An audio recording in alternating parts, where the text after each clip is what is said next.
नमस्कार, आप देख रहे हैं जनता की आवाज न्यूज। शशिकांत विद्यार्थी के साथ। सबसे पहले हम गाजीपुर के सैदपुर विधानसभा में पहुंचे हैं, तो आइए कि हम पहले सैदपुर विधानसभा के इतिहास पर जाते हैं। तो ये सैदपुर का विधानसभा का इतिहास रहा है। यहाँ पर 7 से 12 तक के जो बीएसपी प्रताप पांडे, दीनानाथ पांडे जी विधायक रहे हैं। अब हम जाते हैं 12 से 17 के बीच देखा जाए तो इस सीट पर समाजवादी पार्टी का कब्जा रहा है। यहाँ के विधायक जो सुभाष पासी जी है। अगर मैं 17 से 22 का देखे तो फिर जो है सुभाष पासी जी यहाँ से समाजवादी पार्टी से विजयी होते हैं, लेकिन अभी सुभाष पासी जी जो है अब बीजेपी में चले गए हैं। तो आइए जो है आज हमारे साथ जो नौजवान है, नौजवानों का क्या मिजाज है 2022 के चुनाव के लिए, आइए जानते हैं। सबसे पहले आपका क्या नाम है? योगेश जी।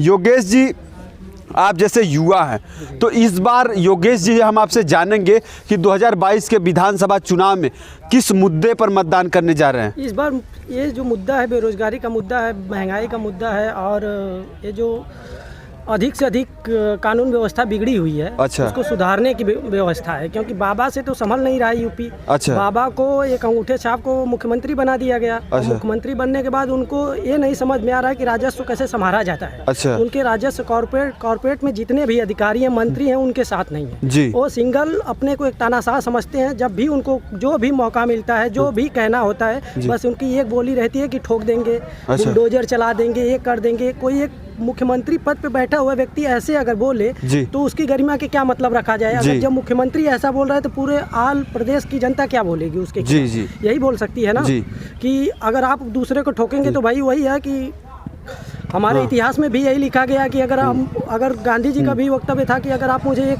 गाल पे थप्पड़ मारेंगे तो मैं दूसरा गाल आपको आगे करूंगा। लेकिन जनता अभी तक 5 सालों से यही कर रही थी कि अपना गाल आगे कर रही थी, लेकिन अब यही एक मौका आया है कि उनको वोट की चोट से उनको बाहर करना है। योगी जी के विकास को आप कैसे देख रहे हैं? योगी जी का देखिए कोई विकास नहीं है। विकास के नाम पे भाजपा एकदम शून्य है।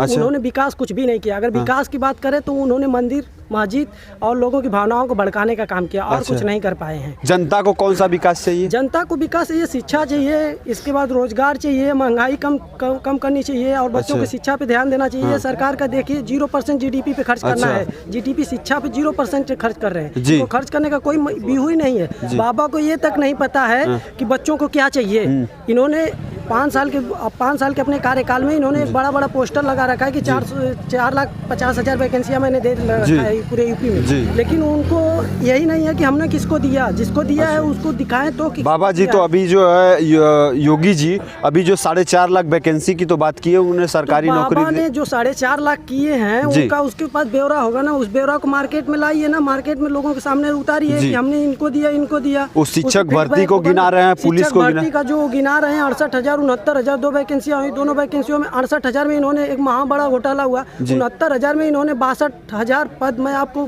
मीडिया के सामने बताना चाहता हूँ, 62,000 पद उन्होंने जनरल से उठा के भर दिया।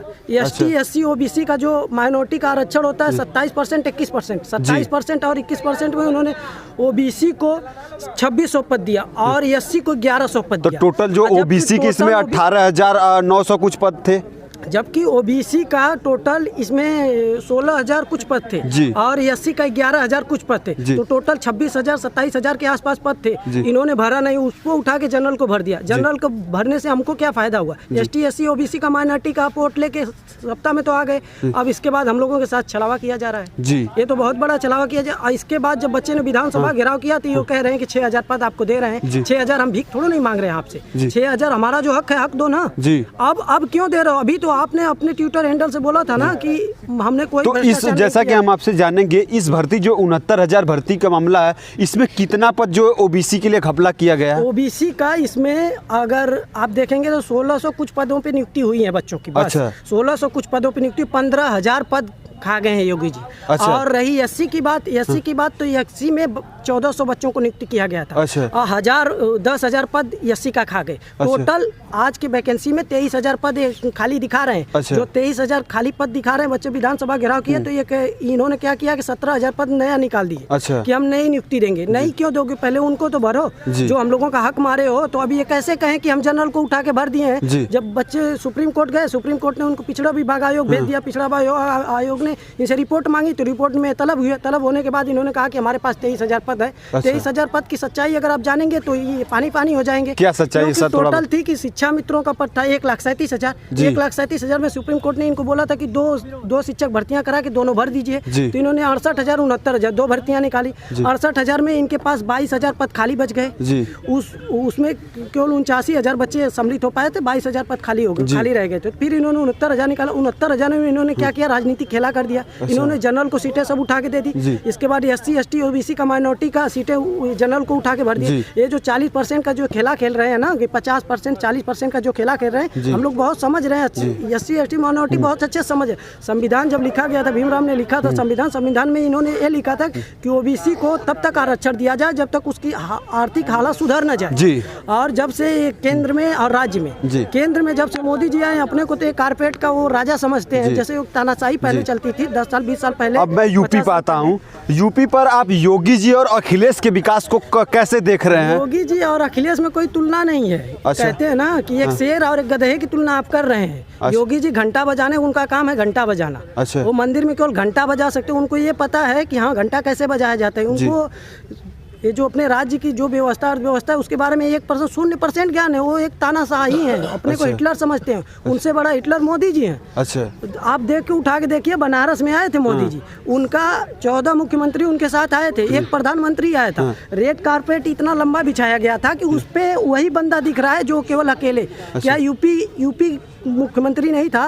यूपी के 14 मुख्यमंत्री और नहीं आए थे, और केवल प्रधानमंत्री है। पूरे 120 करोड़ जनता में केवल मुख्यमंत्री प्रधानमंत्री ही है। सब कुछ आप ही हैं। अपने आप को मतलब ये समझते हैं कि हम ही ज्ञानी है, जो कि उनकी अगर आज तक उनकी अगर डिग्री उठा के दी जाए तो हिस्ट्री में फेल है। आपसे हम जानेंगे कि अखिलेश यादव के विकास को और योगी जी के विकास को, इसमें कौन बढ़िया काम किया था? अखिलेश की अगर योजनाओं का मैं तुलना करूं तो अखिलेश ने देखिए 100 नंबर दिया, 108 नंबर दिया, वुमन हेल्पलाइन में 110-90 दिया। इसके बाद एक स्टेडियम दिया, क्रिकेट स्टेडियम दिया। पूर्वांचल एक्सप्रेसवे की नींव उन्होंने रखी, यमुना एक्सप्रेसवे उन्होंने बनाया। इसके बाद लखनऊ में जितना विकास है, गोमती रिवर फ्रंट उन्होंने दिया। इसके बाद अगर आप एम्स देखेंगे, अपने पूर्वांचल में आजमगढ़ में एम्स उन्होंने दिया। केवल सब कुछ अगर जो काम अगर देखा जाए धरातल पे काम ही जनता को ना चाहिए। काम जो दिखेगा वही हम लोग मानेंगे ना। तो इस बार किसकी लहर दिख रही है भैया? इस बार योगी जी की कोई लहर नहीं है। योगी जी जा रहे हैं, लेकिन कहते हैं ना कि योगी जी के साथ खेल किया जा रहा है। जो सत्ता में जो बैठे हुए हैं योगी जी, इनको कोई पसंद नहीं करा, न इनकी सरकार पसंद कर रही है, न इनके प्रधानमंत्री। तो कौन किसका लहर है इस बार? किसका? इस बार सपा आ रही है, 100% सपा आ रही है। क्योंकि जो सुभाष पासी का था, सुभाष पासी ने कोई काम नहीं किया था, उनको लगा कि मामला फंस जा सकता है, तो इन्होंने भाजपा के पलटा मार लिए और भाजपा में चले गए। और भाजपा से उनका कुछ होने